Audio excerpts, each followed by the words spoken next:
Hello and welcome to the Tough Girl podcast, which is all about motivating and inspiring you. I'm your host, Sarah Williams. So today's episode is a little bit of a special episode because it is me sharing my story. So what I have done is I was interviewed by Zoe Langley-Wattham for her new podcast, Head Right Out. And she spoke to me in sort of early September. This episode was recorded around the 7th or 8th of September. And it's almost like a special birthday episode. And I wanted to share it on the Tough Girl podcast platform so that all of you get to hear about it as well. But I just want to share a little bit more about Zoe Langley-Wattham. If you're a regular listener of the podcast, you'll probably recognise the name. If you're a member of the Tough Girl tribe and community, you'll definitely know who Zoe is. She's an absolute legend. She's an incredible patron, incredible supporter, and an amazing friend of mine. And I've known Zoe since 2015 when we met at the Women in Adventure Expo, which was, gosh, it seems many, many years ago right now. But we've connected, we've met face to face, and Zoe has really embraced podcasting. And I remember running a workshop for Women in Adventure Expo in 2017 or 2018, and Zoe came along to my workshop, and as soon as I heard her speak, I was thinking she has got to start her own podcast, and it's something that I've been gently encouraging her to do. So I'm incredibly proud of her and what she has achieved. But I just want to share a little bit more about Head Right Out, a little bit more about the Head Right Out podcast. So this is taken from Zoe's website, headrightout.com. In the Head Right Out podcast, Zoe Langley-Wattham talks to midlife women about stretching comfort zones and facing fears. They will highlight each guest's head right out moment and challenging the norm, mostly in the outdoors. Feeling fearful about trying something adventurous? Listen in to a hub of vibrant, honest, and motivational audio content designed to encourage women to head out of their comfort zone within the outdoors. Featuring both the everyday and longer planned challenges, Zoe invites stories from resilient women about facing their own head right out moments, despite potential personal barriers, with the aim to inspire and empower midlife women to question and remedy their own levels of resilience. Zoe knows firsthand the power of facing fears after beginning long-distance hiking solo at the age of 40. With lifelong benefits to physical and mental health, particularly in supporting a positive peri- and post-menopause experience, she believes all women should be encouraged to try new things. Though aimed at midlife women, all ages and genders can benefit from the impact of the messages offered. So please subscribe to ensure you don't miss out on an episode. And without further ado, let me introduce you to my episode on the Head Right Out podcast.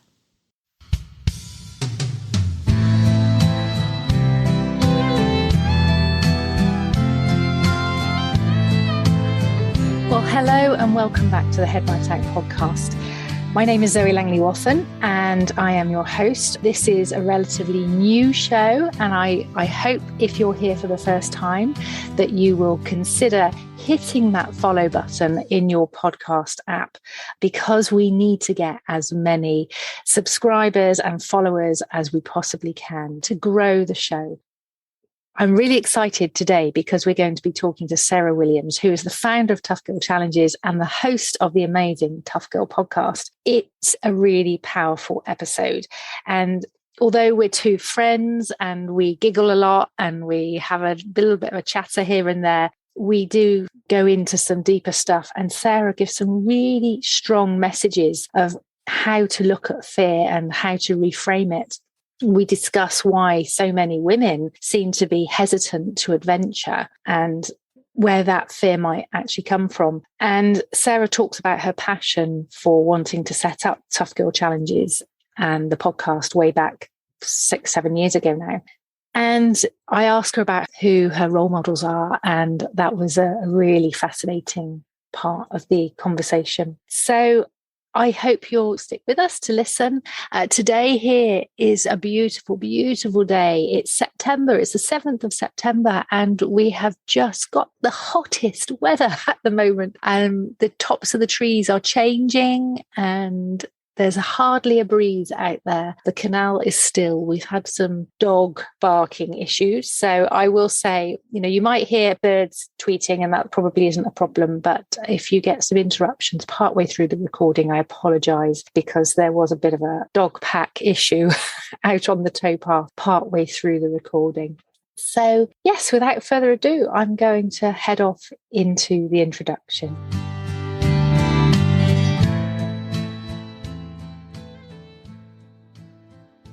Okay, well, welcome everybody to another episode of the Head Right Out podcast. I am so excited today. I can't begin to tell you. I have got a very good friend of mine, an inspirational lady and all-round adventurer, challenge, inspirer. She is an author. She's an award winner. I'm going to go through her bio in a minute, but we have got Sarah Williams, the host of the Tough Girl podcast and founder of Tough Girl Challenges here. So good morning, Sarah. Good morning. How you doing? I'm very well, thank you. So I am going to introduce you because I just felt all of the things that you have achieved over the last 6 or 7 years just needs to be acknowledged. And I don't want to miss anything out for certain. I'm getting ready to be embarrassed and ready to cringe. It's a very British thing. Like, oh my God, okay, I'm ready for it. You've got to soak this up and enjoy. So Tough Girl Challenges was started in 2014 as a way of motivating and inspiring women and girls. My mission is to increase the amount of female role models in the media with a focus on women who do adventures and undertake big physical challenges. I am the host of the 2 times award-winning Tough Girl podcast, where I interview inspirational female explorers, adventurers, athletes, and everyday women who have overcome great challenges. The podcast is listened to in 174 countries around the world and has passed 1.8 million downloads. Based on monthly downloads, the Tough Girl podcast is in the top 15% of podcasts globally. I completed the Marathon des Sables in April 2016. That's 6 marathons in 6 days across the Sahara Desert. In 2017, I thru-hiked the Appalachian Trail solo and unsupported. That's 2,190 miles in 100 days, which I also daily vlogged. In 2018, I cycled over 4,000 kilometers from Vancouver, Canada, via the Pacific Coast Highway to Cabo San Lucas in Mexico.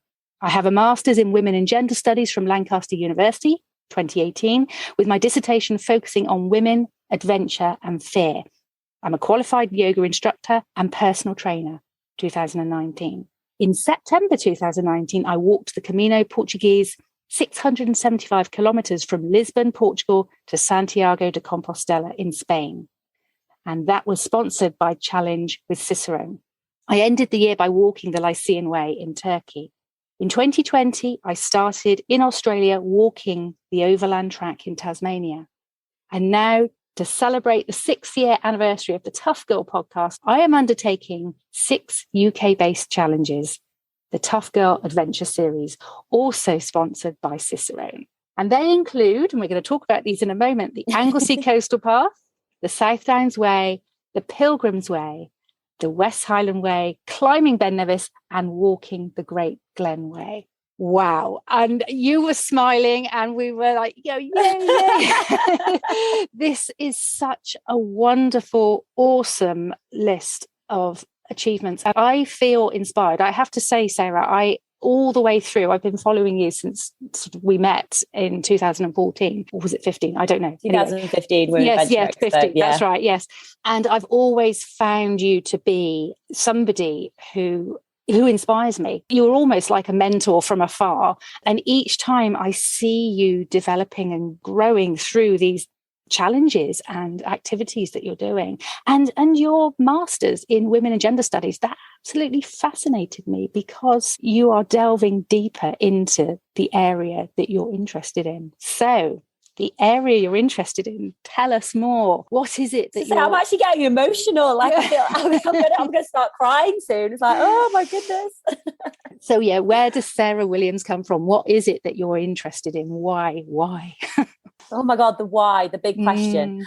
I think I've always been fascinated by the motivation and the inspiration side of things in sort of that personal self-development. So I was always obsessed with like Tony Robbins and reading The Secret. And I used to apply it to my life when I worked in banking down in London. So that was like a big part of me. And I think one of the things that I noticed when I was in banking was just like how male dominated it was, and obviously all the sexism and misogyny and everything else that was going on that maybe I don't think I really understood when I was 24, 25 about what I was experiencing. And I think the other side of my personality was doing these quite extreme things to shock people, like wanting to run marathons or to doing these tough mother races or, the obstacle course races, and people being like, oh, but you're so girly and you're so feminine and you love the color pink, and yet you like running ridiculous distances and doing these sort of crazy challenges.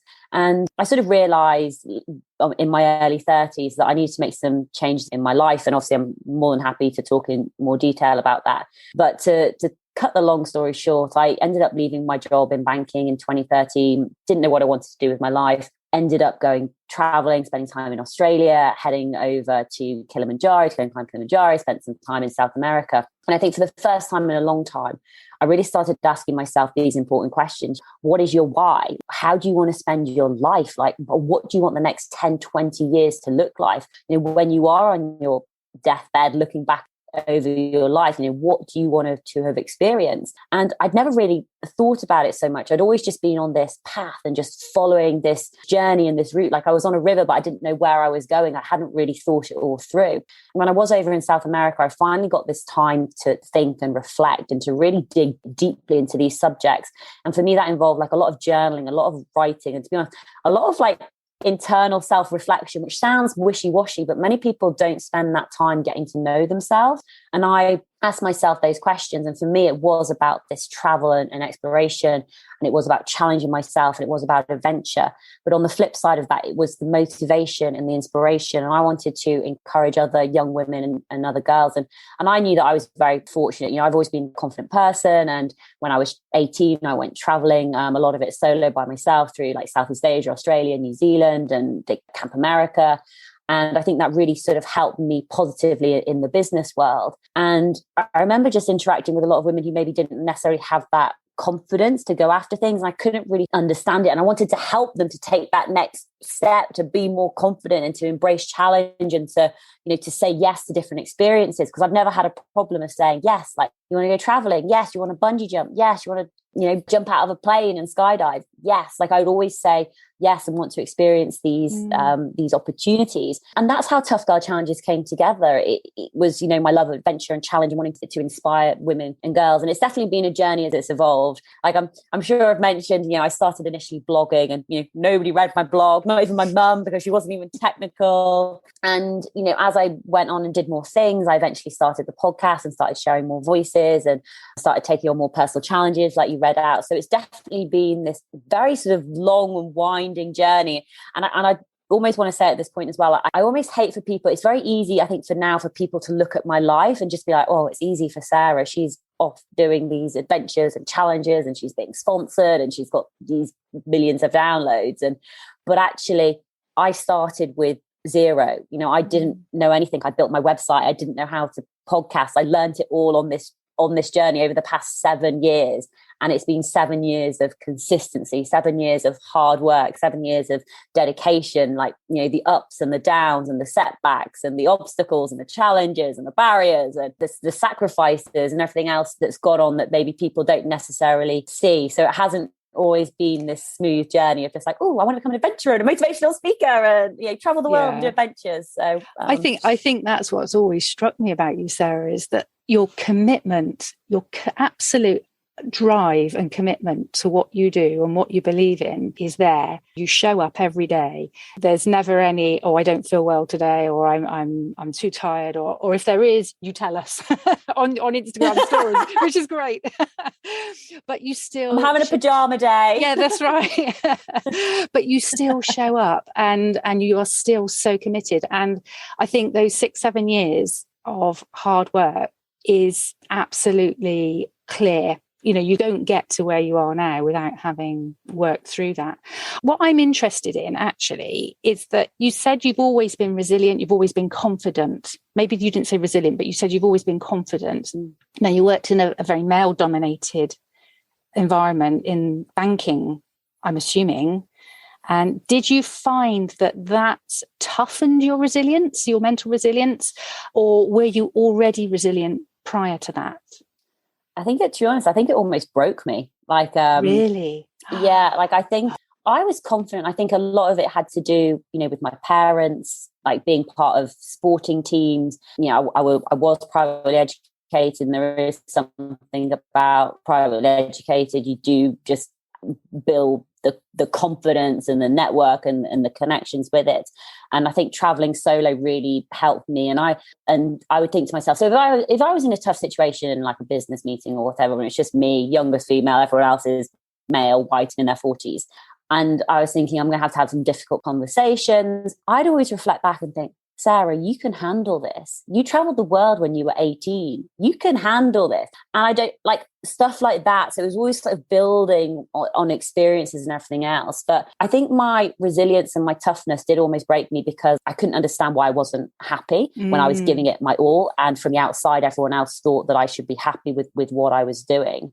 And I don't know if people work normal jobs, like, do a 9 to 5 or well, mine was more like 6 to 11, but you have these like Sunday night blues where you're literally just like, I was worrying and anxious about the week ahead. What do I need to do? What do I need to achieve? What have I got to get done? I've got so much time to do it. And it was almost this cycle that you were trapped in week by week, month by month, and then year by year. And I wanted to tough it out. Why wasn't I tough? Why couldn't I handle it? Why?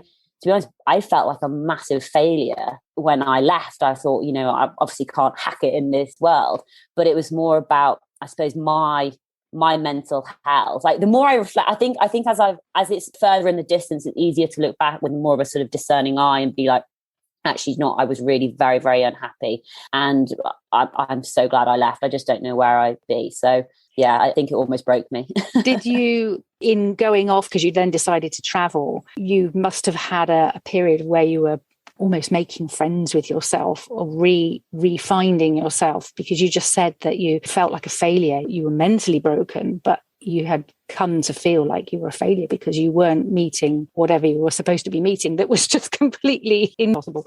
So yeah, did you in those travels get to a point where you refound yourself?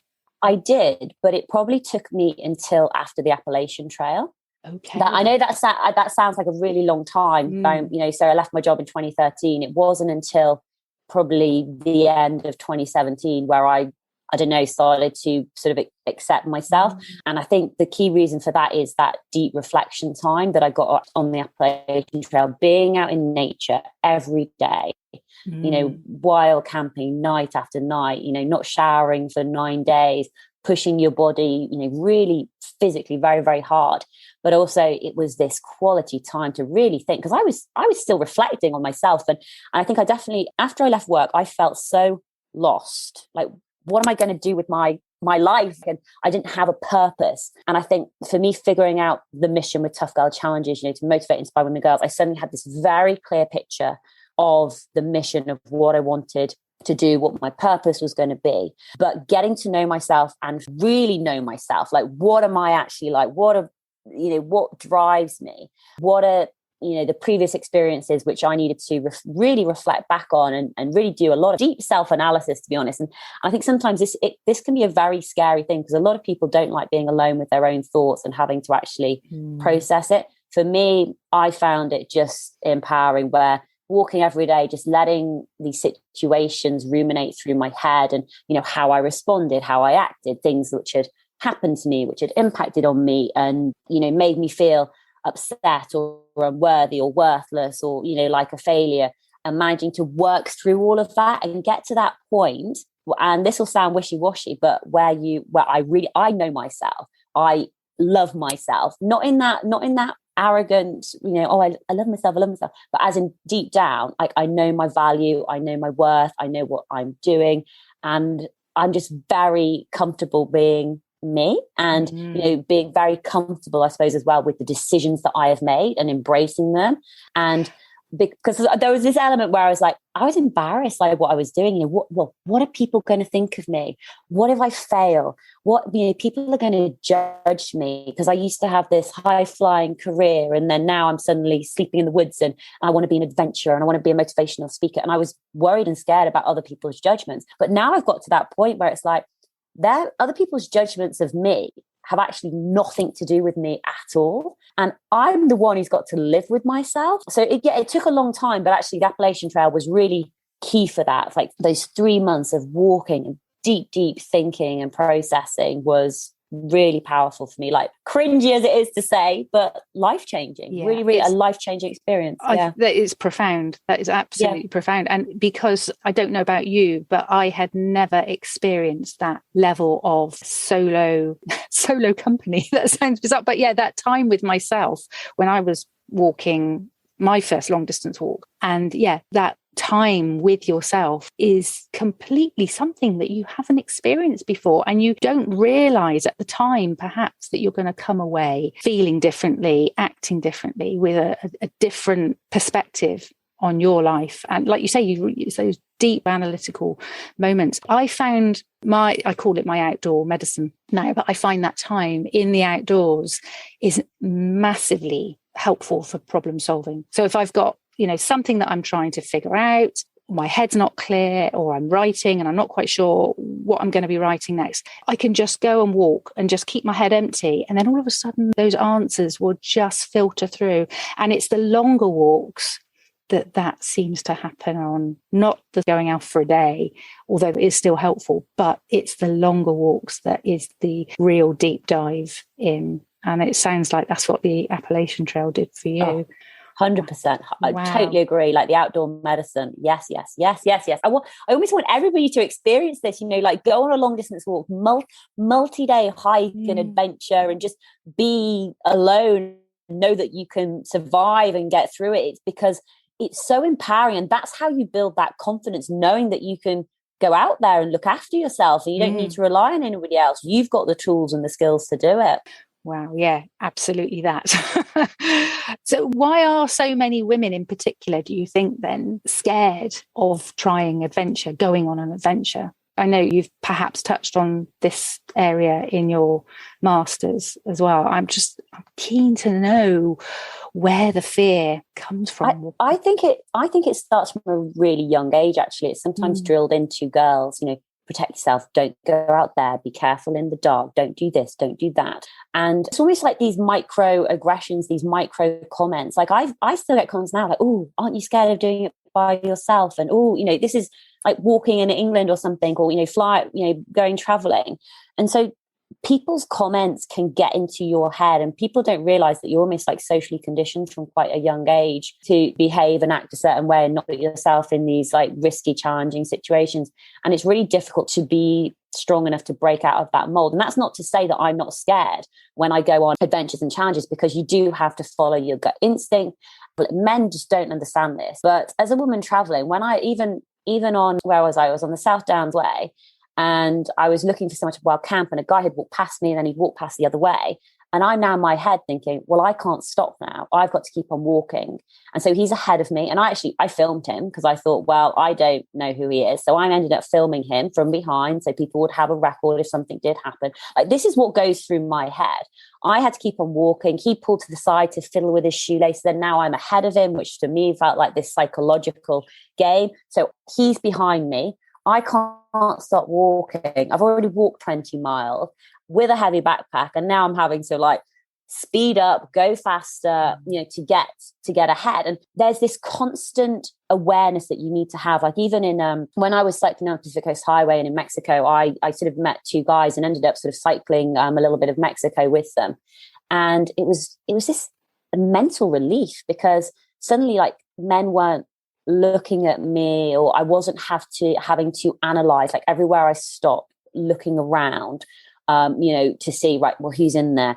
Can I go in there? Like who's watching me? And when we sort of broke off, it all came back, and I was having to pay so much more attention to my surroundings and my environment, and to make these split second decisions, who you meet up with, who you're sharing a room with, or who you're chatting to in the bar. Do I trust them? Am I safe with them? All of this analysis. And it is this fear. And it is, so that, don't know, there's lots of different barriers and elements that make women scared and fearful. And some of them are external and some of them are internal. I think also for a lot of women, it's for me, certainly, I try not to generalize, because it is different for all women, because, look, I'm white, middle class. It's very different if you're a black woman, brown woman, from a minority. It will definitely, be completely different. And but from my perspective, it's those fears of judgment. Well, what are people going to think of me? Like, what are they thinking about me? So I think that there's a lot of different routes which sort of filter into these levels of fear, and it's never one thing. And sometimes you've just got to chip away at the one barrier which is stopping you. Sometimes it's things like it's a lack of knowledge, but that's not from a negative place. That's from a lack of opportunity, that you haven't been exposed to these things. I was very fortunate. I was doing Duke of Edinburgh when I was 14, 15, 16 years old, and so I was already sort of opened up to that world. I knew about backpacking, camping and hiking. I'd had these experiences, or if you've been a member of the Girl Guides or the Scouts, you'd had these opportunities. But if you haven't, then it's another barrier that you have to end up overcoming. So yeah, multifaceted, very different depending on the individual. But yeah, sorry, I've gone off a complete tangent there. So no, it's fascinating. And I had a bit of a teary moment there, because I know that although I had a lovely childhood where I was able to kind of run off into the fields and go walking if I wanted to, I also did grow up with those messages of, oh no, you shouldn't do that, and mind that, and watch where you're going, because these people are around, and or other things like, well, don't go near the ditches, because there's a man in there that will come and pull your legs down, and it was, these are stories that are passed on through families. And, that message that I was told to me to keep me away from the ditch, that if I fall in, it might be harmful. So it's told as a story. But actually, that then created a huge fear in me of these still waters, because the Somerset ditches are like ditches, not like ditches we have everywhere else. They're really wide and deep and still, and they're covered with duckweed, and they're just quite freaky.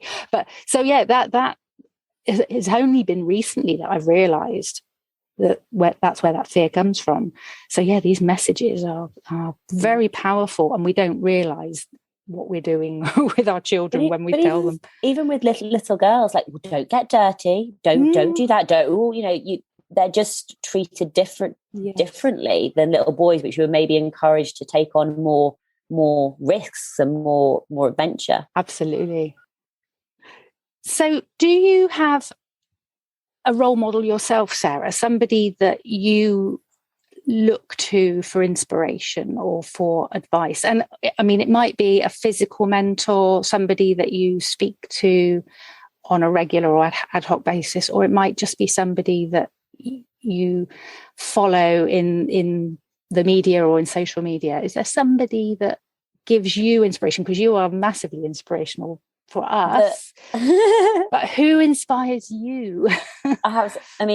So many women inspire me. Like the women that I've interviewed, the stories that they've shared are just awe-inspiring. Like what they've done, what they've achieved is incredible, and it's always really difficult to single somebody out. But I had this connection almost straight away. I got introduced to Rosie Swale Pope, who's this wonderful lady, and I remember the first time I spoke to her in like November 2019, and it was, or maybe a couple of months beforehand, and it was nothing like I'd ever experienced, because Rosie just talks and shares, and she likes to talk, and I like to talk, but I also I love to listen as well. And hearing her speak, and Rosie was running from Brighton over to Kathmandu, Nepal.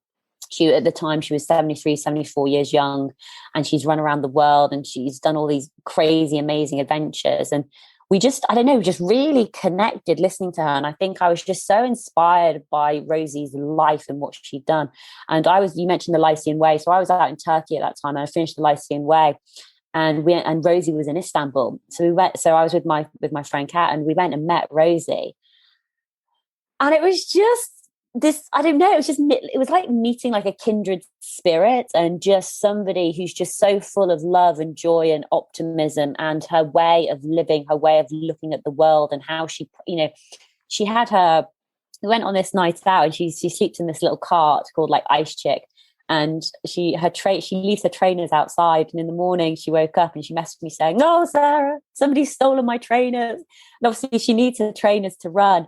But it just doesn't faze her. Anyway, she came across the guy who was wearing her trainers. But Rosie's so kind. Her thought process is not how it impacts me, but it's like, well, he needed shoes. That's why he took them. It wasn't from a negative place. It was from this place of just, almost survival. And so eventually I think she got her trainers back, but either bought him a pair of shoes or gave him a pair of Wellington boots, or something that she had, but just had joy for living. And we kept in contact after that, and we would speak on the phone and have these little WhatsApp chats. And Rosie eventually ended up coming back to the UK because of COVID, and then she ended up, this was in 2020, she ended up running Le Jog, so from Land's End to John O'Groats. And as she was running up, it was during September, and I was like, Rosie, you've got to come and stay. She was like, I'd love to come and stay and meet your wonderful family.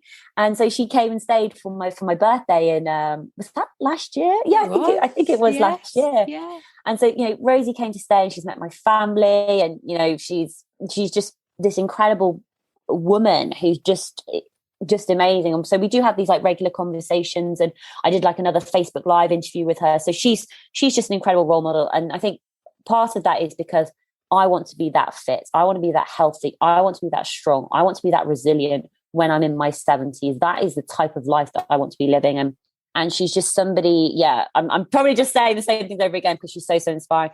The other lady as well, who I've spoken to a few times, I wouldn't say that she's not my mentor, but I think I really want her to be, but I haven't sort of got the courage to say, look, can we speak on a more regular basis? But is Ros Savage. And Ros Savage was the first woman to row the Indian Ocean, the Atlantic Ocean, the Pacific Ocean. And I think one of the things that I love about her story is I see myself in her as well. So she worked she was a management consultant until she was 38, so slightly older than me, before she sort of packed it all in and made this massive change in her life. But I look at her and what she's done and think, well, I've almost got a 5-year head start on her. And look what she's achieved, and with the books that she's written, the work that she's done, the challenges that she's done. I love how she's lived her life, this very sort of alternative life. And so I think for me, Roz and Rosie are very, very inspiring.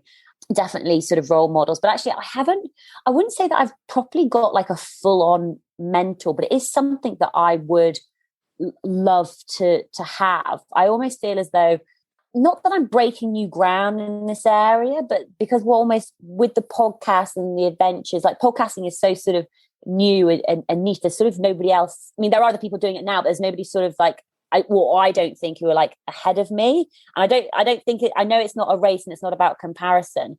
And so I sort of look to mentors as more of around the adventure piece and around how they choose to live their life.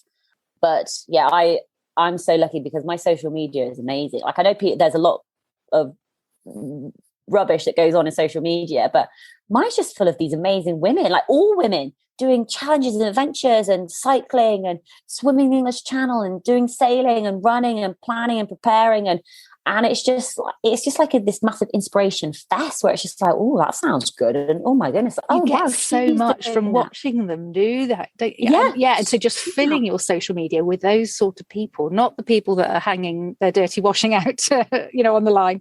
But it's the people that are inspiring you with their zest for life, really. Their I want to do this, their ability to, but things like 100 Mappy Days and yes, watching you grow with Head Right Out and how that's grown and developed from the initial idea to where it is now. And it's amazing. Even Frankie Duar with Extraordinary Ordinary You, seeing that journey that she's gone on, and Jo Mosley with the paddleboarding and inspiring women over the age of 50 and then starting her podcast. There's so many women who it just seems to be exploding, but just in such a positive way. And my challenge is, I don't know if it is actually sort of exploding and getting bigger and more women are doing this, or I'm just so immersed in the world that that's all I see. So I don't know if my blinkers are on and maybe it isn't as big as I think it is. So I think I'm in the same place as you, because I've said to a couple of people in the past that people I've either met on the towpath or people I've been chatting to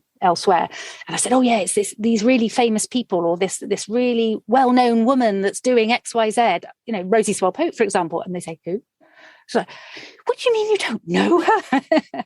I read Rosie's book probably 4 years ago now. And then Mike read it as well. And we were just completely blown away by her. That was the first time I'd actually read or heard anything about Rosie. And yes, I've been following her ever since and would totally agree that she is an absolute inspiration. I don't want to keep reusing this word inspiration, but it is. There are so many women out there who just fill you with that kick, that nudge, that poke that you need. It's like, oh gosh, if they can do this, why can't I? I really need to be able to jump into that arena and give it a go, because there are so many things that I have said to myself in the past, oh no, I couldn't do that. And then it's like, well, why couldn't you, Zoe? Why couldn't you? So yes, and I love it that there are so many women out there that are telling us that message, that are giving us that message of support and encouragement to go ahead and do it.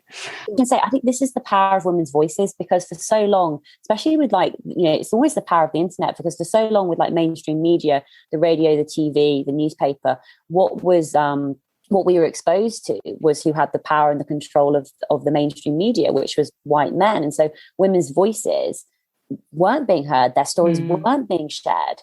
And so actually with the internet, the middlemen have been removed. Women can start blogs, they can share their social media. You can't get on the radio, you can start a podcast. Women aren't being on TV, you start a YouTube channel. You can take control of the narrative and the stories, because I want to hear women's stories. I want to hear women's voices. I am desperate to hear these things, because to think, growing up in the 80s and 90s, it was just men's stories, men's voices, history, his story, that women and girls grow up with. And we need these voices. We need the films, the books, everything, because Stacey Copeland said it best, if you can't see it, you can't become it. And I'd almost follow that on. If you can't, well, how did they do it? It's brilliant seeing women in these positions, but actually it's the how. How did they do it? How did they pay for it? How did they decide on the challenge? What did they do when they did fail? How do they deal with all those setbacks? And so, yeah, women's voices for the win. Definitely. So even though you might not have a personal mentor, I still think that, we can have mentors that are from afar. They might not know they're our mentors, but they definitely are. So what would you say was the best piece of advice or quote that you might have ever gained from one of those women that inspire you? Is there something that sticks with you? I think there's a couple of things. One is about, I don't necessarily, annoyingly, I don't think this is from a woman. I think this is from a man. So Somebody else who's inspired me, maybe more like the marketing side and building a business, building a brand, is this guy I think I mentioned to you, is called Gary Vaynerchuk. Yes. And the key thing that I remember thinking about was just about having to think long term. And I think Tony Robbins said it, people overestimate what they can achieve in a year and underestimate what they can achieve in a decade. And I think that's really helped me to view things from this really sort of long-term perspective, as in, I used to be very, very impatient many years ago. I decided what I wanted to go after it, and I expected it to happen straight away. And I couldn't understand why, things weren't happening. And now I've probably sort of matured, or my patience level has grown to an extent where I know things that they do take time. And so I think for me, one of the biggest things is just having this long-term perspective. So I don't think for Tough Girls Challenges, I've never thought in terms of just a couple of years. I've always thought of what's it going to be like in 10 years and 15 years time, when I've got 1,000 episodes of the Tough Girl podcast, when women are like, well, I want to go to visit the poles. Okay, well, I've spoken to every woman who's been to the poles, who's alive, or they want to go and cycle the transcontinental. I've spoken to all the women who've done it, women who've, they've got these stories, and we can also follow their journey as well. So speaking to the women, for example, like Anna McNuff, speaking to her after her New Zealand cycle, and then speaking to her after her South American adventure, and speaking to her after her Barefoot Britain challenge. So there's almost this historical journey that can be tracked as well for these women to see, look, they didn't just end up climbing Mount Everest. This is how they started. This is their journey. This is their progress. And so thinking long term, being patient, I think that's probably the best advice that I've ever heard, is be patient, show up every day. There's a great book as well which sort of links in with this. It's called The Slight Edge, and I always forget the author's name, Jeff something or other. We can and find it. Yeah, but it's basically about being consistent. Like you said at the start, it's showing up every day. It's putting out the episodes, putting out the content, being proactive on social media, engaging. So I've said that again, but yeah, being patient, thinking long term, I think is incredibly powerful, because even head right out, where are you going to be in 10 years time? Like it's amazing to think about, with the podcast now. So in 2021, you could have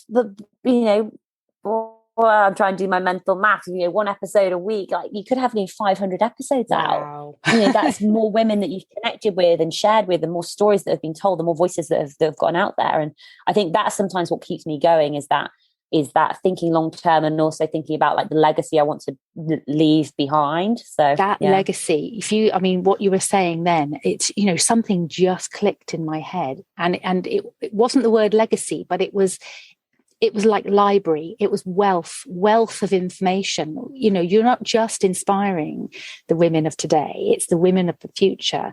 It's the young girls, it's the children that haven't even been born, and having that hub, that place that people can go to hear those stories, that wealth of information is just absolutely imperative. We need that. We definitely need that. I didn't know that about like the Appalachian Trail or the Continental Trail Divide, or that women could go and cycle Pacific Coast. I didn't know about these adventures and challenges. And now I think growing up, hopefully these young girls who are, 17, 18, and maybe want to take gap years, or, making these decisions about their life, they can listen to these women think, actually, you know what? I don't need to go straight onto university. I don't need to get a job doing this. Actually, I can follow my passions and my interests and have faith that it will all turn out right in the end. And yeah, it's exciting for me that girls are going to grow up with these voices, and also being able to see their role models on TV and watch them on YouTube. I think it just opens so many doors. So yeah, definitely. It's exciting, really exciting time. And you are definitely flying that flag, Sarah. So fabulous. Right, I'm going to switch now into a different tone. So I turned 50 this year. And there is also another big birthday this year in the same year. In fact, this week we are recording this today. Is it the 8th? It must be. Yes, it's the 8th of September today, 2021. And in 2 days' time, there's a rather big event happening, Sarah Williams. Sarah, what happens on Friday? Well, it's the 10th of September and I'm turning 40. Yay! Yeah. It's amazing, and I'm so happy and content and excited, because also I don't know how turning 30 was for you, but for turning 30 for me was just the most horrendous experience. Like it was awful. Like I wasn't where I wanted to be in my life. I just felt like this massive failure. Why aren't I married? Why don't I have kids? All of this sort of thing. And obviously I wasn't very content with other areas of my life. And for me now, like turning 40, to be honest, I think it's a real privilege to age. Like I've really thought about this a lot, especially, when you lose friends, when like I lost a good friend, like when I was 18, and, losing friends throughout the years, and you think, wow, it's a privilege to get to this age. It's a privilege to grow older. But even more so, it's where my life is now. So things that I dreamed about, all those years ago when I was in South America on these buses, about the type of life that I wanted to lead, I am leading that life. Like I have designed this life that works for me. And I do get to go on these adventures and challenges, and I can work from anywhere in the world as long as I have Wi-Fi and a laptop and a mobile phone. I'm super good. And so I just feel so content, happy, joyful, just in a really, really good space, and just really excited about the next decade, like just wanting to be strong, fit and healthy, and spend the next sort of 10 years just really maximizing life and challenges, and getting out there and just living life to the full, and living life on my terms, and having this freedom of choice and freedom of where to go. It's so, yeah, turning 40 is just it's an honor. Like I'm like, I don't know. Like that makes me so happy to hear, because, there are so many women that I see it on social media. They're saying, oh my gosh, I'm hitting 40, or oh my gosh, I'm hitting 50, particularly this year because my school year, we all hit our 50th this year, or kind of end of last year. And for the most part, most people are enjoying it and realizing that there's absolutely no difference. But, there are some that like, oh my gosh, I'm over the hill, or and it's just trying to say to them, no, you're not. This is just the start. This is the start of the next chapter, the next stage. And what you've done is you've set yourself up to transition into that stage with a positive attitude, and with making sure you've got all your tools there. And it's such an exciting time. And that's what really, I wanted to have you on the podcast ages ago anyway, but I had decided in my head that I wanted to interview midlife women, midlife and up. And you weren't 40 at that point. And I thought, well, here we go. This is an ideal opportunity to introduce you to midlife and introduce you to other midlife women and other younger women who are going to be looking forward to coming into midlife, with such positivity.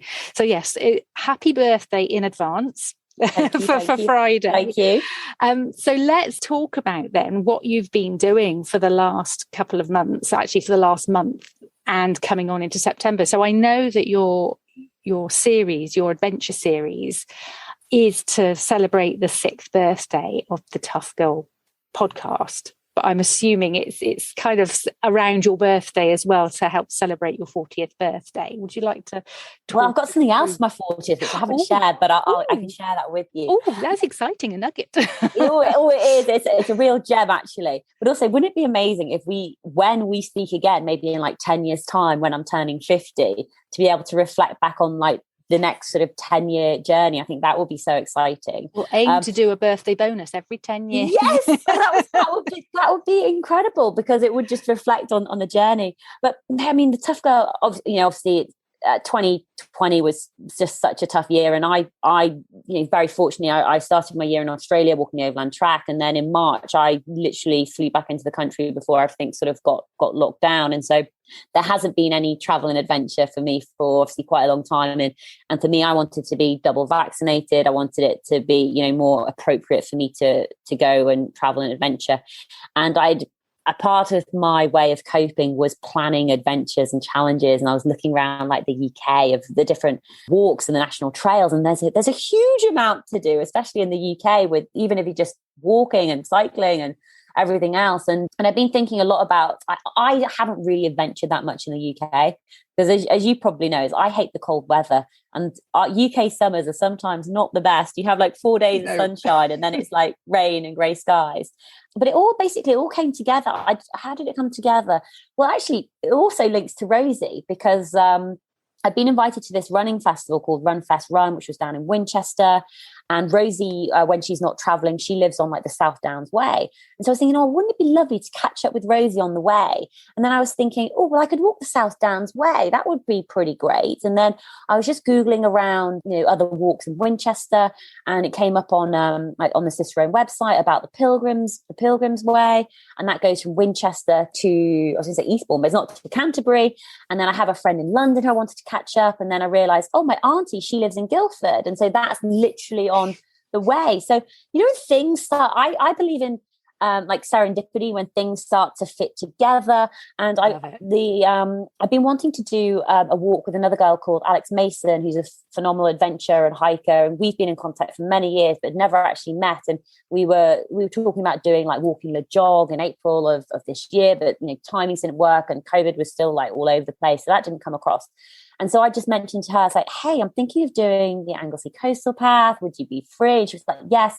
She just walked Hadrian's Wall, so she was coming back down. And so it all started to come together. So we ended up walking the Anglesey Coastal Path, which was incredible and beautiful and amazing, with this stunning scenery and wild camping and this 7-8 day adventure, which was, to be honest, pretty brutal, because I hadn't had my backpack on for quite a while. And so, the first couple of days when your body's like adapting and feeling like super sore. So We did the Anglesey Coastal Path, and I'm filming it and vlogging it as well. So that all these videos will be coming out in the next couple of months. But it's just nice to be honest, to be out in nature again and to be around people and to be walking and to feel as though, to be honest, I like achieving things, and so to feel as though I'm actually achieving something. So yeah, so I've just finished my third trail. So I've done the Anglesey Coastal Path. I walked the South Downs Way, 100 miles from Eastbourne to Winchester, and I've just come back from the Pilgrim's Way, which was really, really beautiful and stunning. And so I have a little bit of a break, and then I'll be heading up to Scotland to walk the West Highland Way, climb Ben Nevis, and then do the Great Glen Way. But I mentioned about sort of for my 40th, and I've been thinking a lot about this, and I'm thinking by the time I reach the Great Glen Way, I'm going to be pretty fit. Like I feel like I felt pretty strong and fit. I did a little bit of running actually with my pack, which was awesome on the Pilgrim's Way.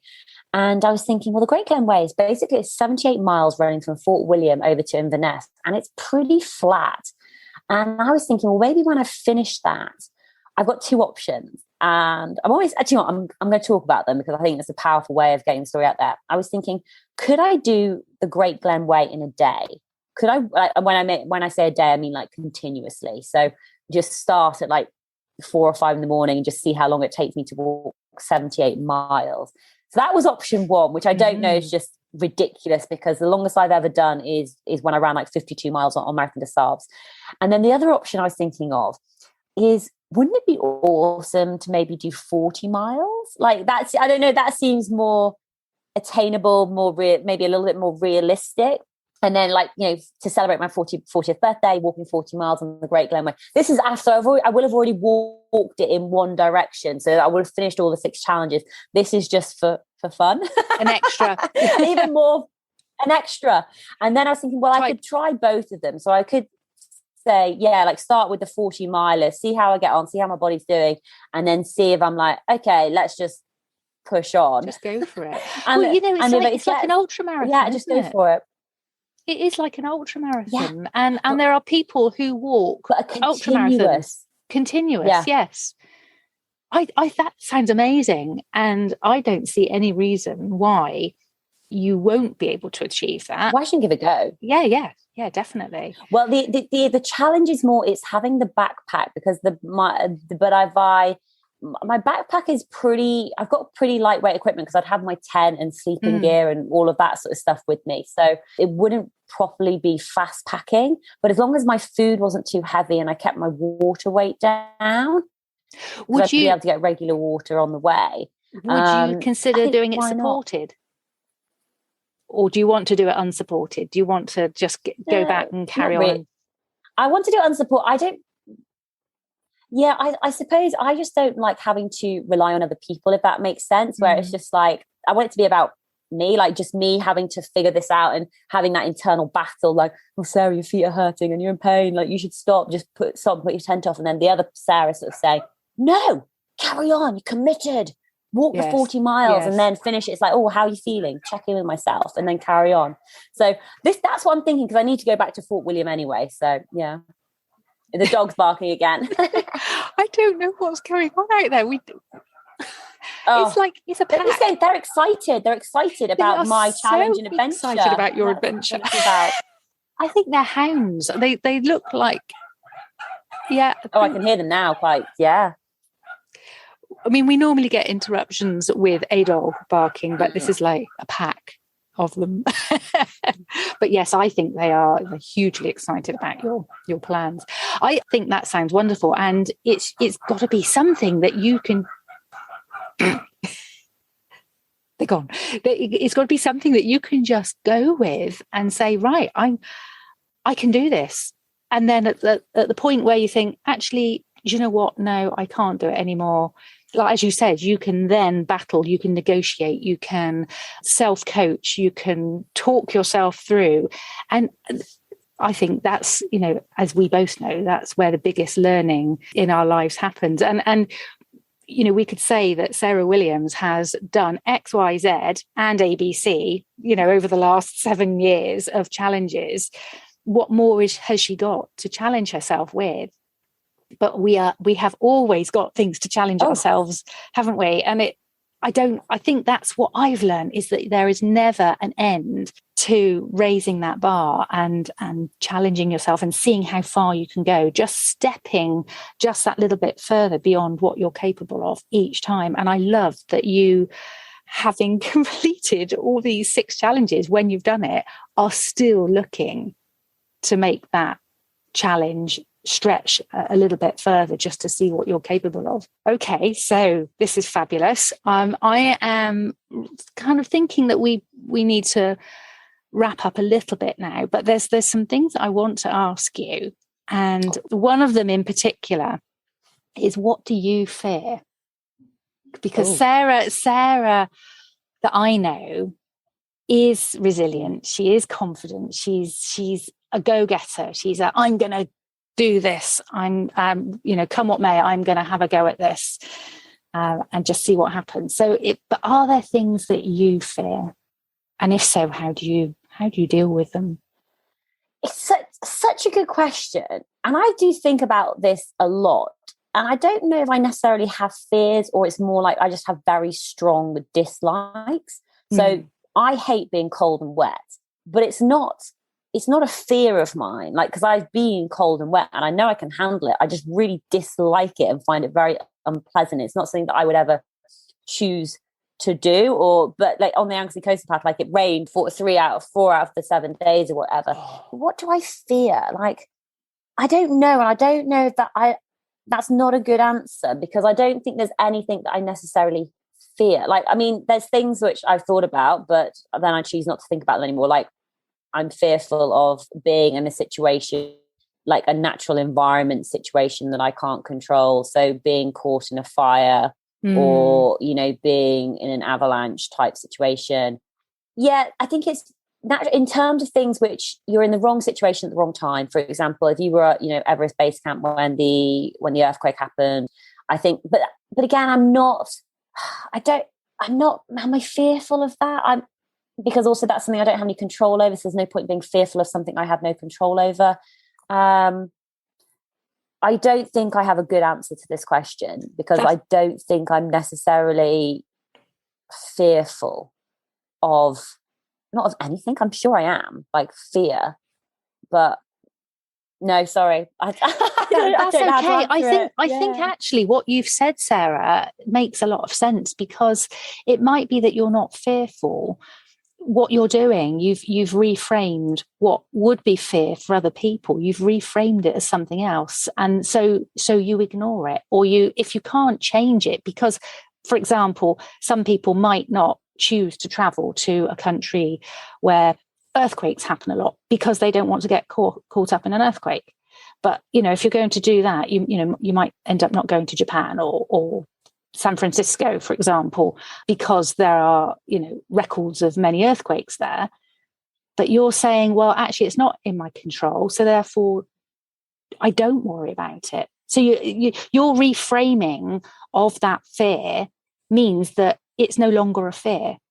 I think that's pretty accurate, actually. Yeah. Because there are situations that you can end up in, which it's just bad timing. Like you're in the wrong place at the wrong time. Like we were talking about this the other day, actually, when I was 20, I was over in New York before the Twin Towers. So I was actually right opposite the buildings when they came down I was in New Jersey, and I was meant to be flying out on like the 12th of September, and I couldn't actually get in contact with because all the phone lines were down. Wasn't able to connect with my parents, was stuck in like the New Jersey side.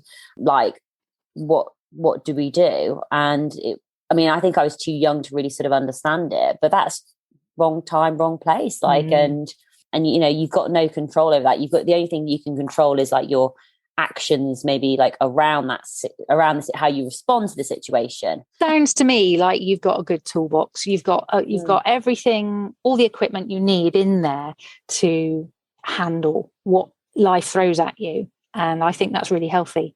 I hope so. Yeah. No, it's amazing. Okay, so the final question, and this is the question that I ask everybody, Sarah, is: do you have a head right out moment? I'm collecting moments. I'm collecting scenarios or situations where you've been in that place where you've really had to step out your comfort zone? It might not have been something that you were frightened of necessarily, but have you had to step out of your comfort zone? And are you able to kind of recall and retell that for us, for the benefit of our listeners? Yeah, I think so when I first started with Tough Girl Challenges, I wanted to sort of launch myself onto the adventure scene. And one of the ways to do that is to take on this big, scary physical challenge. And like I mentioned before, I'd run multiple marathons before. I'd run London Marathon like 5 times. So I knew that 26.2 miles was massively inside my comfort zone. But running further than that and running multiple back-to-back marathons and across the Sahara Desert was something which was so far outside my comfort zone that, it scared me. I got the butterflies in my stomach. But my head right out moment was how I messed up. So the first time round, I was meant to do this in 2015, and I ended up overtraining, chronic fatigue, bedbound, like my hair was falling out. I had severe acne on my face and my shoulders.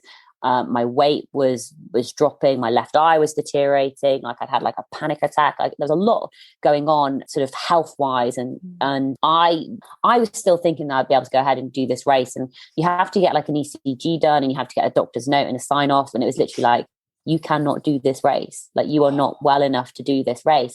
But mentally I'm like, yes, I can. But I couldn't. Physically, I was exhausted. If I brushed my teeth, that was a massive achievement for the whole day. Like I would go downstairs to eat dinner with my sunglasses on because it was too bright. Like I would literally go down, eat food, get up back to bed, and I was done. But for me, the head right out moment was once I was better, living with this fear that if I pushed myself physically too hard, that I was going to revert back to that space where I was. And that scared me, that worried me, because I'd never wanted to return to feeling that ill and that tired and that demotivated and that run down. And I postponed the race for a year, and luckily I had insurance. That was all good. But going for the race again, for me, it changed in my head the space where I wanted to be. It wasn't about finishing the race. For me, it was actually just getting to the start line, fit, strong, and healthy. And that was a key moment, just getting to the start line. And then I just enjoyed myself for the race, and had a brilliant time and loved it. And I was in my element, running in the sunshine and the heat.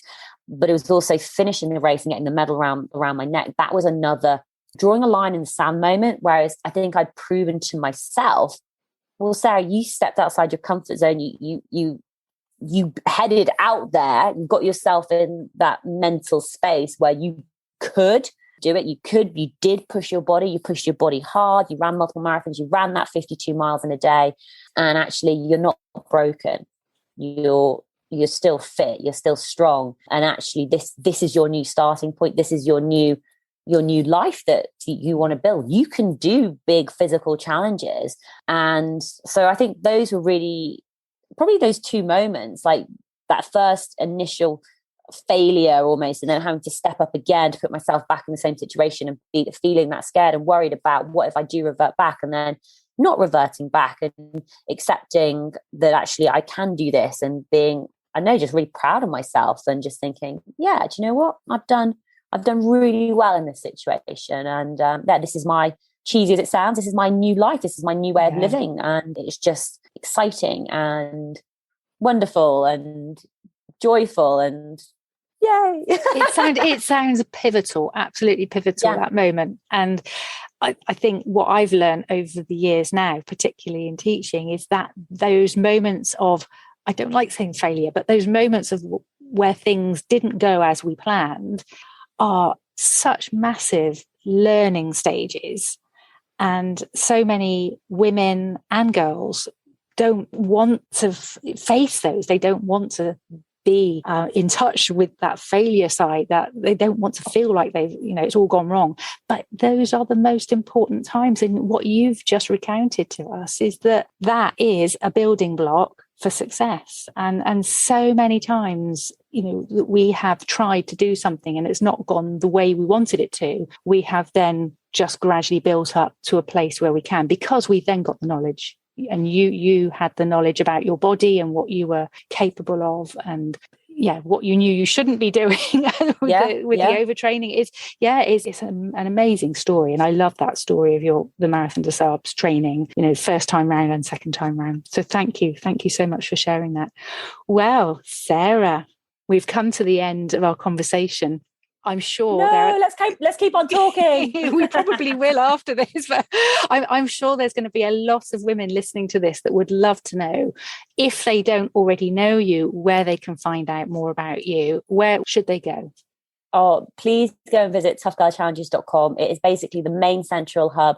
There is more information about me and my different challenges, but it's also like Zoe mentioned before, this library and this resource of incredible women and their stories. And it's broken down by year, but just scroll through and you will find these cyclists and runners and sailors and I'm trying to forget who else of it, like rugby players and boxers and kickboxers and athletes and Olympians and grandmas and just incredible women. So, have a look through their stories. But if you visit toughgirlchallenges.com, all of the information is there.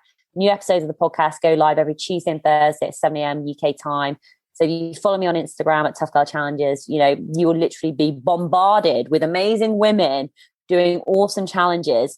So if you're needing that little bump, that little added extra inspiration and motivation, then you can find it on the Tough Girl podcast, and it's all free to listen to. So Brilliant. There's probably over 470 odd episodes now out there. So amazing. That's a lot of me, a lot of my voice, a lot of my content, and a lot of other people as well. And it is fabulous. And this is my opportunity to say thank you to you, Sarah, for starting me off on my podcast journey, because you introduced me to listening to podcasts. You then introduced me to speaking on podcasts when you invited me to come and be a guest on the Tough Girl podcast back in 2017. I think that was, and then again a couple of years later, and then you kept encouraging me, and just sowing that seed that I could do this myself. You should start a podcast. You should, and you just kept telling me this, and eventually, it's like, yes, I've got to do this. So thank you, Sarah. I've got you to thank for this. Well, no, thank you. And massive well done on starting your podcast. I'm so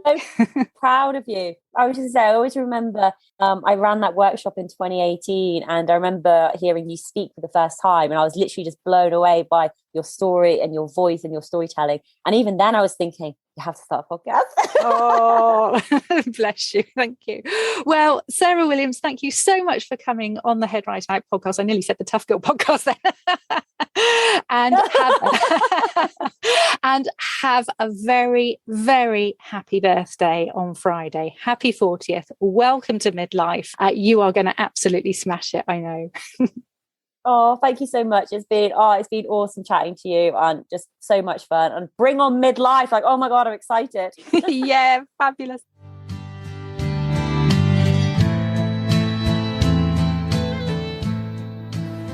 My goodness, I hope you enjoyed that episode as much as I did.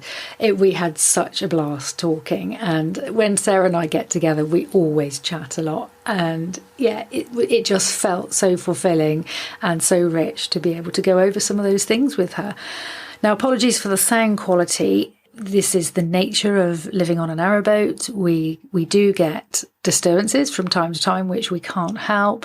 Unfortunately, I also have a mobile router, which means that my Wi-Fi is mobile. It's not connected, hardwired in. So occasionally it does dip in and out. I'd hoped that it was going to be a little bit stronger than that particular day. I'm now recording in a room in a house. So I've moved location to do this little recording. And unfortunately, we have got a different sound quality again because it's echoing. I'm trying to avoid that happening, but we're here for a few weeks now, so I need to obviously work on trying to get that particular sound ambience right in here. So my takeaways from that recording: I find Sarah's willingness to try new things and her honesty about why she isn't fearful of doing new stuff to be truly thought-provoking. I think the key there is that she may feel fear, or she might be uncertain about doing stuff, but she knows how to deal with it instead of closing the door on a potential opportunity. And that's what I love. And why I've been advocating the Tough Girl podcast for so long now. I just find that my inspiration tank gets refueled so many times by the Tough Girl podcast. So why wouldn't I want to shout about it? And of course, the lovely Sarah. So the next 2 episodes of the Head Right Out podcast will be with Helen Jenkins, who is the founder of Blorange Sup here in South Wales. That's a smashing little episode. And we've also got Cherry Hamrick, who is an uber adventurous 73-year-old who's been walking every day now for hundreds, and I mean literally hundreds of days. So I hope you will join us for that. Don't forget to hit the follow button or subscribe in whichever podcast app you are listening to this to. I would love for you to share the podcast with a friend to help us grow. And as we were talking about multi-day hikes today with Sarah, if you are thinking about going off on a multi-day hike yourself, I would love to recommend for you to head over, see what I did there, to the Head Right Out website where you can download a free guide from me called Packing for a Multi-Day Hike. I list in there all the things that I carry when I go off on my own long distance adventures, and there is a kit list with all of the weights of the items as well. Okay, hopefully you will find that useful. So we're going to finish with a quote from Sarah from the episode that you've just listened to. This is my takeaway quote, which I just resonate with 100%. Go on a long distance walk. Be alone. Know that you can survive and get through it. It's so empowering, and that's how you build that confidence, knowing you can go out there and look after yourself. You've got the tools and the skills to do it. Amen. Hallelujah. 100%. Thank you, Sarah Williams. Okay, well, that's it from me for this episode. Thank you for tuning in and listening to the Head Right Out podcast, and I hope to see you next time. Take care. Head Right Out hugs to you all. Mwah.